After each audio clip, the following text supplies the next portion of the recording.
What's up, airplane collectors? Welcome to a model airplane review. It's your host, Ray. In today's video, I'll be reviewing the Gemini Jet's 1/400 scale American Airlines Boeing 787-9 Dreamliner. This model was released in January of 2023, and it's been quite highly anticipated by some collectors here in the United States because this is the first time an American Airlines Boeing 787-9 has been released on the updated JC Wings 787 mold. And I should also mention that the gray color that Gemini Jets usually does for American Airlines models was not used on this model, so this should be quite an interesting model to talk about.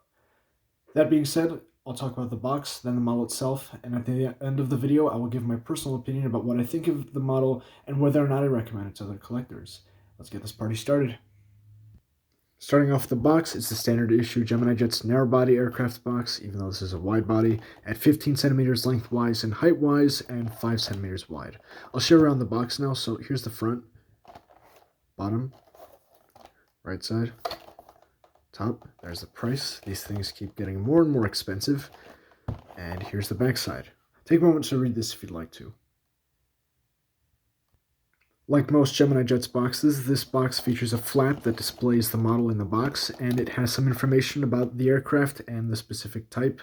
If you'd like to read this, take a moment to read this if you want to. And here's the model itself. Before I begin the review, I'm going to give you a quick 360 of the model so you can look around and get a good look at its features. The fuselage length for this model is 16 centimeters, the wingspan is 15 centimeters, and the model is about 4.5 centimeters tall. Accurate to 1/400 scale, fairly large, and it's also pretty heavy because this model is made primarily out of die-cast metal. However, there are some notable plastic elements to this, despite the fact that the model is advertised as die-cast metal. I will show these shortly. Starting up the review at the front of the aircraft, here we can see the nose section of the airplane. This is a section I'd like to talk about. So the nose shape here, it's not the best. The nose is a little bit too rounded for the 787. It should be a bit pointier. It still matches the profile overall, I guess, in a decent way. It's replicated decently. However, it could be better, and it has been better from this mold. I have a few other 787-9s from this same mold, and the nose shape has been better than this. So quality control on the nose shape wasn't really good on this release in general. I saw multiple examples with nose shapes that looked like this. So yeah, nose shape on this release wasn't very good. Moving down the fuselage, there's lots of printed detail to go around. Here's the giant American title. Everything looks pretty solid so far, no complaints anywhere.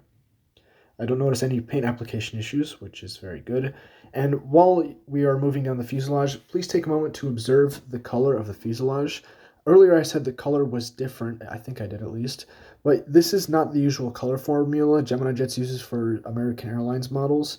If you notice, the color is a solid gray, and Gemini Jets usually adds some sort of glitter effect to it. However, this time they did not, which is actually more accurate, which shows that Gemini Jets, I guess, actually cared about the color this time around, which was very nice to see. Here's the vertical stabilizer. Vertical stabilizer looks pretty good. Colors look solid. I do see what appeared to be details. I'd hope these are details. Yeah, those are details. This here and here. I thought those were paint issues, but doesn't look like it. And paint application looks pretty solid. Colors look good for the most part. No complaints. On the right side of the aircraft, or actually before I begin talking about the right side, I'd like to mention that the vertical stabilizer is one of those plastic parts that I mentioned earlier. Here I will demonstrate how I know it's a plastic part. You can see it clearly bending very easily under very little pressure. That is a clear sign of a plastic part. A die-cast metal part does not do that. Moving down the right side of the fuselage, it's virtually the same as the left side. Everything that I can say about the left side can also be applied to the right side, including color, printed details, and nose shape. So I really don't have much else to say. Moving on to the wings, here you can see the top of the left wing. Wings are very nicely detailed. There's lots of molded detail, not as much painted detailed, and there's some printed detail on the wings. Overall pretty accurate, and everything seems to be in good condition, so no complaints there. The wingtips here are very sharp, mind you. That's usual for 787s, but I just noticed on this particular example they're very sharp, so be careful when handling the model. However, one of the main issues that I have with this model lies in the joint between the fuselage and the wing. Here you can see a decently large gap, which actually isn't very large. It's a decent one. However, if I rotate the aircraft onto its underside, you can see a concerningly large gap between the wing and the fuselage. This is not present on any other JC Wings or Gemini Jet 787-9. So this is the first time I see something like this. And across the examples that I was able to observe and look at, they all had this issue. Some of them way worse than this. That's why I didn't buy some of them. Here you can see the bottom of the left wing here. It's not very good. And I believe the top of the right wing on this particular unit also has a pretty decent gap. Yeah, you can see a decent gap there. So attachment of the wings to the fuselage really wasn't that good. So even though this model did improve in some areas, it came at a decently steep cost, in my opinion. Moving to the rear section of the aircraft, here we can see the horizontal stabilizers and the APU. Horizontal stabilizers look pretty good. A good mix of printed and painted details are on there. Here's what the underside looks like. Looks pretty solid. No complaints back here, except the horizontal stabilizers. These are some of the plastic parts I mentioned earlier. So pretty much all of the aerodynamic control surfaces at the rear of the aircraft on this release are made of plastic, which is rather upsetting to see. Moving on to the engines are pretty solid. I don't notice anything off about them. However, there are a few things I'd like to mention. Shape looks pretty good, especially the exhausts. You can see everything looks pretty nice, especially with the different metallic gray painting on the main exhaust here. Looks pretty nice. Fan blades, here are the fan blades. They look pretty good, and they do spin. Wait, do they spin? Okay, I could have sworn that these spun, but I think on some examples they do spin, on some others they don't. Yeah, so there's that. The engine pylons are plastic elements, I believe. Let me test that. Okay, no, never mind. I'm not sure if the engine pylons are plastic or not. I think I might be confusing it with another release. So engines look solid from the outside. However, when we turn them to the inside, the part facing the inside of the fuselage, you can see very defined creases around this little engine streak right here. You can see a crease right there and right there. They're much more visible off camera. And yeah, that was really surprising to see. And on the right engine, the engine cowling, you can see the front of the engine here is not aligned with the rest of the engine. And yeah, that was pretty upsetting to see as well. So yeah, quality control. Oh, here's the spinning fan blades.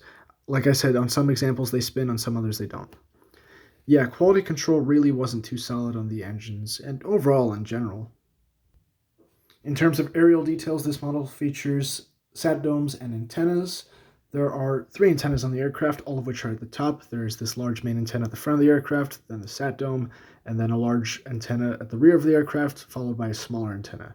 All of these look pretty good. I didn't notice any attachment or application issues here, so no complaints here.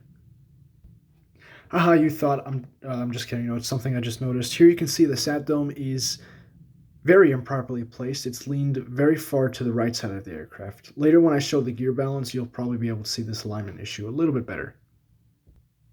Speaking of the landing gear, here's the bottom of the aircraft, and I'd like to transition to talking about the landing gear. Landing gear on this model are actually pretty solid. The wheels roll, which is nice. Quality control on the gear was good for the most part, it looks like. They're nicely detailed. And yeah, I have nothing really to complain about the main landing gear, at least. Nose gear is pretty good as well. The wheel does roll smoothly, so that's very nice to see. And I don't remember seeing any issues with the landing gear on the multiple examples that I was able to observe. Just kidding, number 2. Okay, you can see on the left main gear that the gaps between the different beams on the landing gear, those look pretty filled. I'm not sure, I don't think that's a very normal, and it looks like plastic flash from production that I'd see on a plastic model kit, but considering this is a die-cast kit, this is a die-cast model, this is very surprising to see and very upsetting as well. Here's a look at the front of the aircraft. Here we can see wing flex, gear balance, engine clearance, all that fun stuff. Wing flex looks good. Doesn't look like it's bent anywhere. The wings might be slightly unbalanced, if I can try and see her. Actually, no, the wings don't look really unbalanced. On multiple examples, though, I saw the wings themselves bent upwards. With one, like, I remember one particular unit at the store I was at, the wing was bent upwards a noticeable amount, which was really odd to see. Gear balance looks good. Engine clearance might be a little bit low, but it's still within acceptable margins, so I won't really complain. Cockpit window printing is actually mostly symmetrical, so that's nice to see. So that's all I've really got for the front of the aircraft. So that concludes my review, and the aircraft you see on the right side to the right of the Gemini Jet 787-9 is the NG model 787-8. I'm just showing this there as a bit of comparison for what another manufacturer did, and I'll talk about that shortly. So now time for my personal opinion and recommendation. Quality control on this model was very spotty for this mold, because historically this mold, both when being produced from Gemini from JC or for Gemini through JC, it's had very good quality control. However, this time around it wasn't really that good. Nonetheless, it's still a decent model, but it definitely could have been much better. And that's really sad because the color on this model is pretty damn accurate. I'm sorry for the expression, but it's very, very accurate. You can see when compared to the NG model one, there's almost no difference in color. It looks like the Gemini one is a little bit less saturated or a little bit less blue, but still, they're both pretty great. So with that being said, do I recommend this model? I do. I do recommend it to other collectors. It's very nice that Gemini finally used the JC Wings mold for an American Airlines 787-9, since before they only used the terrible cradle mold that they have, which is just awful. I own that version, and it's not a very good model. So if you want to upgrade your American Airlines 787-9, go for it. This is definitely a better model than what Gemini has released previously. However, if you're more picky about quality control and you don't like what you saw in this review, I'd go for this NG model 787-8 instead. I understand they're different aircraft, but I mean, they're very close in terms of, I guess, they're very close to being the same, except fuselage length, obviously. But yeah, go for the 787-8 if you're a bit more particular about QC. And oh my goodness, I'm taking longer in my reviews. I'll wrap it up now. Thank you so much for watching. If you like this video, please consider dropping a like and commenting down below. I appreciate any and all feedback and suggestions. And that's all I've really got for you guys today. Like, comment, and subscribe. Stay tuned for more model airplane, siren, and rocket content. Take care of yourselves, and I'll see you in my next video.